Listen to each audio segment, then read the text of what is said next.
So, as everyone will tell you, the New Zealand's National Provincial Championship, or the NPC, is the best rugby competition in the world. It's better than Super Rugby. They should just dissolve Super Rugby and just focus on the NPC, is what a lot of people say. Although, yeah, good luck with that. But look, the NPC certainly continues to have its fans. It continues to have its romance, even with mainly diehard rugby fans. I should say mainly diehard, because certainly the casual fans don't go to. They've stopped going to NPC games for a number of years, for about a good 20 years now. As you can see, the declining crowd numbers. And yeah, and even the unions have acknowledged that, like, Wellington's moved, they've finally bitten the bullet and moved all their home games to Pori Road Park, which is a far smaller, more intimate ground, just simply because 100 people at Sky Stadium is just doesn't look right for TV. And yeah, you've seen like Canterbury take games to Rangiora. Waikato really should start thinking about taking games to like Morrinsville or Raglan. And then Auckland is, of course, is still. Even the Blues are still in a bit of a. They're having meetings with Eden Park about whether, in terms of random staying there. Which I guess leads me, which will lead me, I will talk a bit more about Auckland, but, the NPC, by and large, the quality of rugby, yes, it's not quite super rugby or test rugby, but yeah, look, certainly in terms of the provincial pride and closeness, it is still it seems as real as ever. I think, while yes, there are no All Blacks there, but you do get future All Blacks and, plenty of Super Rugby players. And I guess that's what makes the beauty of it. Gone are the days when the city unions like Auckland and Canterbury just wipe the floor now. I think that's what, in fact, the competition is pretty much dominated by those smaller regions, those provincial cities which don't have Super Rugby franchises in the other half of the year. For instance, Napier, New Plymouth, Nelson, Blenheim, soon to be Invercargill, I guess, Whangarei. Those provincial centres that just don't get Super Rugby or international rugby, they're really thriving. But yeah, I guess so. This year, of course, this year is no different, of course. At the moment, I guess it's a bit ironic. I just said that the city unions don't really dominate, but Canterbury are unbeaten at the moment. It's actually been their best season in a while, because it's mainly been a Taranaki. We mainly talk about Taranaki, Hawke's Bay, or Tasman, but Canterbury are certainly, they're unbeaten at the moment.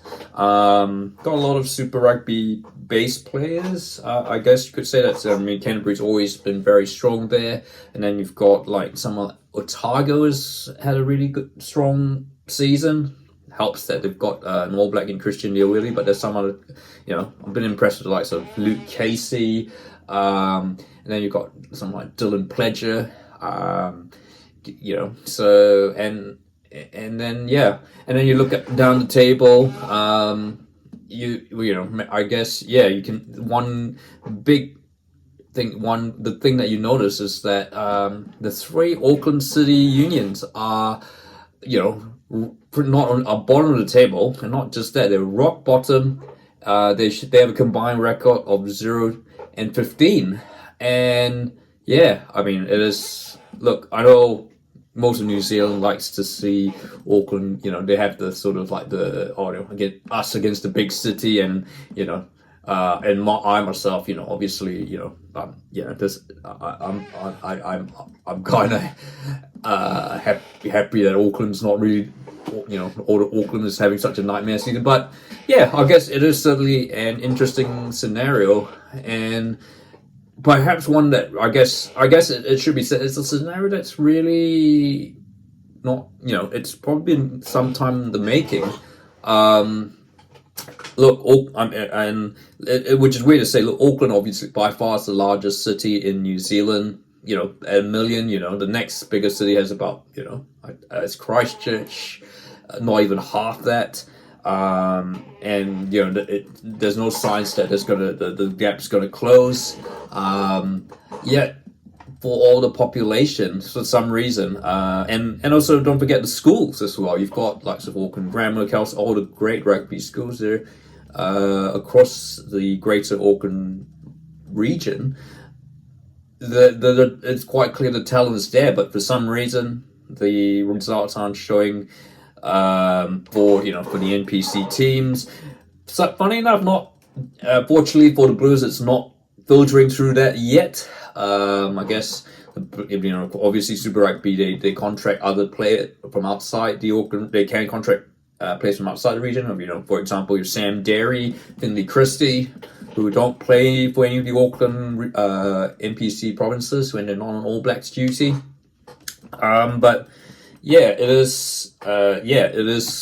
It's just absolutely bizarre. Look, I know Auckland, for instance, they've got a new coach, Stephen Bates, and yeah, I mean, much as I like the guy, it has certainly been a baptism of fire, and nothing suggests that he is going to be a long-term solution. But yeah, it's a bit of a shame, really. I guess it just shows that good players don't necessarily translate into good coaches. I guess we saw that a bit with Ruben Thorne with Canterbury. And then, North Harbour, I guess North Harbour seems to have a bit of that, I guess that blip. They can have stages where they have some really awesome players, and then those players move on overseas.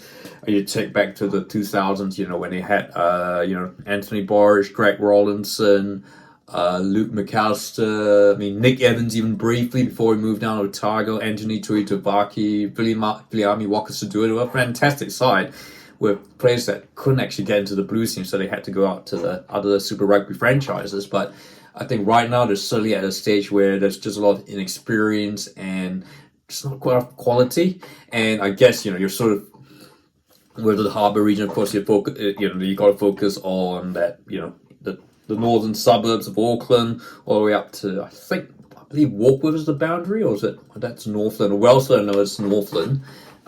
So yeah, again, a small area, but albeit highly populated and a growing area.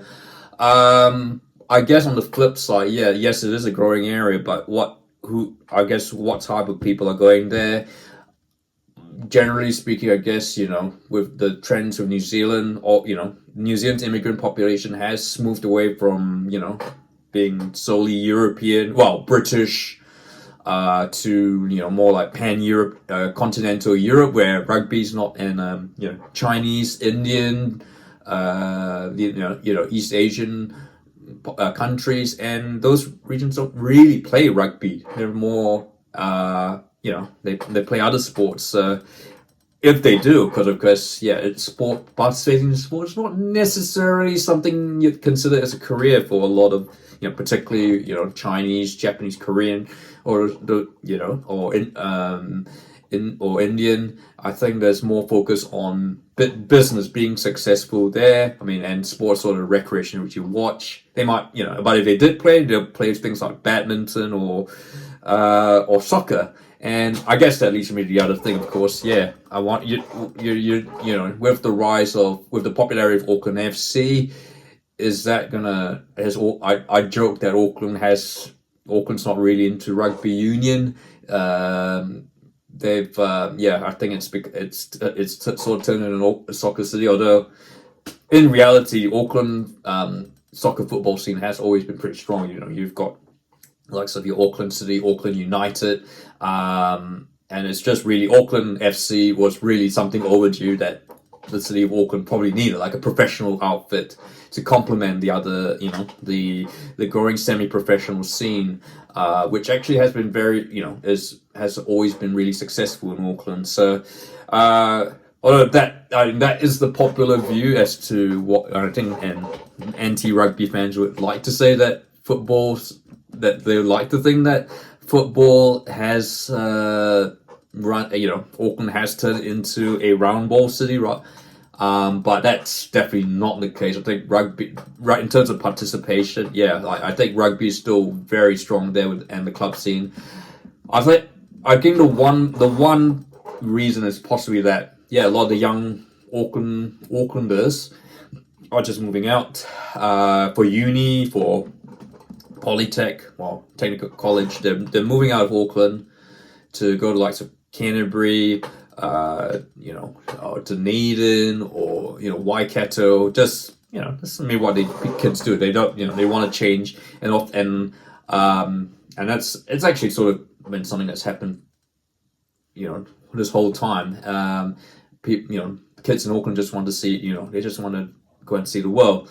And I guess, yeah, there's also incentives, like Canterbury's always had some good incentives for aspiring rugby players. Even Wellington to a certain extent, and then of course, if they're more serious in rugby, they tend to go into the provinces to get game time. So that's where you have your Taranakis, Hawke's Bay, Tasman. That's where they all benefit. So so maybe yes, Auckland does provide the talent, but maybe it's at the moment just doesn't feel like a place where players can just develop. Feel they want to develop as players. So yeah, I think that's the one area that perhaps the Auckland unions need to look at. I just realised I haven't really talked about counties. Counties this season, again, look, I think they've had Counties have always been a team that always, they're always the proverbial strugglers, but they've always had the talent there. But yeah, again, they've had issues with, again, Counties is geographically is a small region, but albeit with a growing population.